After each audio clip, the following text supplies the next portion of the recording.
What's up, Jermaine here, and I'm going to talk a little bit about accountability, something that we as a country are losing, and we've almost just about lost. And I say the reason that we're losing it, and it may become a big problem, is because we've achieved the American dream. We've achieved technology. We've achieved the operation of money, of accumulating. The more money we accumulate, the more we can have other people do things for us, and we don't have to do crap for ourselves. So that's the American dream, and there's nothing wrong with that. That's why we have heating, air conditioning. That's why we have cars instead of riding horses and buggies and stuff like that. So there's not a problem unless we start to get too much of it and we start to abuse it. And what's happening, we've gotten so used to wanting everybody to do everything for us, and so used to it being okay, and not even okay, but being encouraged to get someone else to do everything for us, that we also are getting to the point where we want everybody to accept the accountability for our faults, our mistakes, and our responsibilities, the things that we need to take care of that nobody else can. So I'm gonna give you a good story. When I was 18 years old, I was sentenced to 5 to 7 years in the Wyoming State Prison. All right, now when I got sentenced, the crime I had committed was armed robbery. When I committed armed robbery, I wasn't one of those guys out there. I wasn't Bonnie and Clyde out there trying to make big pockets of money. I wasn't Jesse James shoving all this money in a cabin somewhere. I did this to survive. I was in a position where I felt this was the only decision, the only choice I had, the only thing I knew that I could do to make money for myself and my woman, who I felt was my job to sacrifice myself to take care of her no matter what I had to do. So in saying that, when I committed this crime, and I was sentenced to prison, I did not feel that the court was correct in putting me in prison. I felt that they were wrong. I felt, and I'm gonna tell you, I'm gonna be straight with you. Yeah, some of y'all not gonna like this, and I really don't care, because that's what honesty is about. We don't like everything that we're told, but we have to communicate with each other. So I'm gonna communicate this straight to you. And I felt like this. I'm a black man in this country. My ancestors were enslaved. They were robbed of everything. My mom got nothing from her grandparents. Her grandparents got nothing from their grandparents, which passed down to me. Nothing but poverty came my way. Now I'm stuck in this position where I don't have money to take care of myself, feed myself, feed my family. So how the hell are you gonna put me in prison for doing what you did to my people to put me in this prison? So that's where my mentality was at that moment. I understand. I'm saying that's where I was at then. I have a totally different one now, and that's from my years and years of growth and experience that we're gonna work into later. But as of then, that was my mentality. I did not give a F. I was 100% gangster. I was 100% against the whole fact that society thought they had a right to punish me for committing a crime to feed my family. That's what my mind was. So once I knew I was going to prison, and I got told in the county jail that my public defender, because I couldn't afford an attorney to get me off, my public defender told me, it's over, you're going. The first thing I did was I accepted this.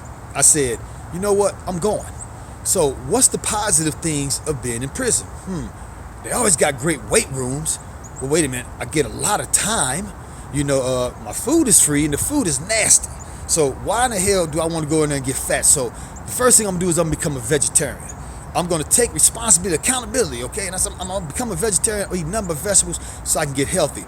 I'm not gonna drink coffee. What do I want to drink coffee for and be all hyped up in this horrible place, running around awake? I'm gonna get as much sleep as I can while I'm in there so I can cheat the system. Okay, that's how I'm looking at this. I'm gonna lift weights. They always got a great weight system. If not, they got a concrete floor I can push on. I've got other inmates. We can get some pillowcases and work against each other's weight, resistance and things like that. So I'm thinking this. I'm making this plan in my head that when I go into prison, this is not going to be a place to break Jermaine down. This is going to be a place where I'm gonna build myself up. Because no matter of what I thought of whether they had the right to put me in there or not, it was still my responsibility to take care of myself and to turn it into the best thing that I could. So I'm getting ready to go in, okay? I go and get sentenced, and the judge sentenced me 2 5 to 7 is concurrent. Thank you, Wyoming. 2 5 to 7 is concurrent. Boom, he slammed together. You got this 18-year-old kid. I'm looking at him like this. Yes, sir. And I walk off. Well, they sentenced my woman. She got, I think, 9 months county jail time because some deals we worked out, so she's good to go. And so, of course, I shed some tears for my woman. Now, of course, the judge stopped. He said, wait. He said, look, hey, Kimmy, come back over here. He said, when I sentenced you, you didn't even flinch. He said, but when I sentenced your woman, you cried. I said, because I care about my woman. He said, well, do you care about yourself? I said, well, of course. He said, well, why didn't you cry for yourself? I said, why would I cry for myself? I'm going to prison. That's where I'm going. I know what's going on, so I'm going to go in there and I'm going to do what I can. I'm going to take advantage of the educational system. I'm going to take advantage of these psychology groups. Everything that's going on in there, it's paid for. So I'm going to take advantage of it. And the judge looked at me and said, you know what? You keep an attitude like that, and you're going to do great things for yourself and a lot more people. And I didn't know what he was saying. To me, he was in the wrong because he shouldn't have been sentencing me anyway. That's the brain set I was in. But I still was in a mindset where I had to do what was right for Jermaine. So if we don't start getting this attitude in us all as American citizens, in our teenagers, in us as adults, responsibility for raising our teens and our children, that no matter what position we in, how bad, what fucked up thing happened to us in life, what screwed up, did I say the F word? See, I'm getting real with y'all. What kind of screwed up things happen to us, what unfair things happen to us that we don't care. I'm taking responsibility to make sure that I come out of this correct. I'm not going to blame anybody else. I'm not going to hold anybody else responsible. I'm not going to allow anybody else to hold power over me. Then our country is becoming a bunch of nipple-sucking babies. That's all we are. A bunch of crap-talking, social network, bullshit-speaking, crap-talking people. That's all we become. So remember that and keep that in mind. That is a good story. I always like to share with everybody. And I stuck to that. When I went inside, I went straight in. I started working in the kitchen. I remained vegetarian. I ate healthy. I started studying health and fitness. I read every book I could get my hands on. I went to college while I was in there. I hit the weight pile. I got with the biggest brothers and the biggest white fellas and the biggest Mexicans on it. I didn't care about your race. They had your racism great. I said, I don't care. That's your problem. That ain't my problem. You want to be racist, you go be racist. I don't care about that shit. Can you move this weight or not?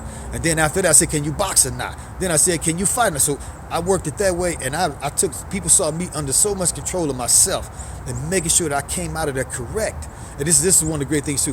When I went in, I remember an old man said to me, because I didn't teach myself everything. There's a lot that I learned from some of the old cons there. He said to me, Jermaine, you got a choice here. And I said, man, what's that? He said, you see that group of people over there? And I looked over there, and there's all these guys sitting moping. You know, oh man, crying about their sentence. Oh, I got this many years, and that ain't fair, this and that, blah, blah, who this and that, blah, blah, blah. You know, and he said, and then you got those guys over there. I look over there, and these guys just bouncing around. They got the radio playing, they break dancing and acting the fool and laughing and drinking soda, just having a good time. He said, you got a choice of who you can be. You can be one of these mopers who hate their lives and complain, or you can be one of these guys over there that's having a good time and enjoying themselves. And I said, man, you know what, right on.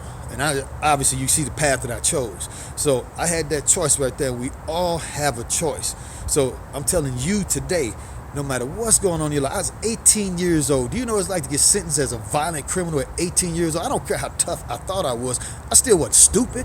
I still knew that somebody could drive a knife in the back of my head, my throat, my stomach at any moment if they wanted to. I didn't think I was invincible. I was just gangster and I was ready to go, but I was afraid. But I still had enough sense. Nobody taught me that. Nobody told me that. Nobody even encouraged me that. I was abandoned going to prison. The only person that had my back was my mom and my two baby sisters. Nobody else was even there for me on that situation. And when I went inside there, it was just me, a man on my own, and I made sure, I said, I am going to be accountable for myself. I'm not going to be anybody's bitch. And that's the way it first starts. The first person whose bitch I wasn't ever going to be was my own. So we all got to stop being our own bitch, and then you can stop being everybody else's bitch, and you'll start seeing through, and then you can become stronger, I can become stronger, we can become stronger as a country, and we can make everything stronger as a world and take our place as leaders in this world of mankind, instead of acting like a bunch of followers following behind a bunch of dumb animals who are all dependent on us for even their survival. Until next time.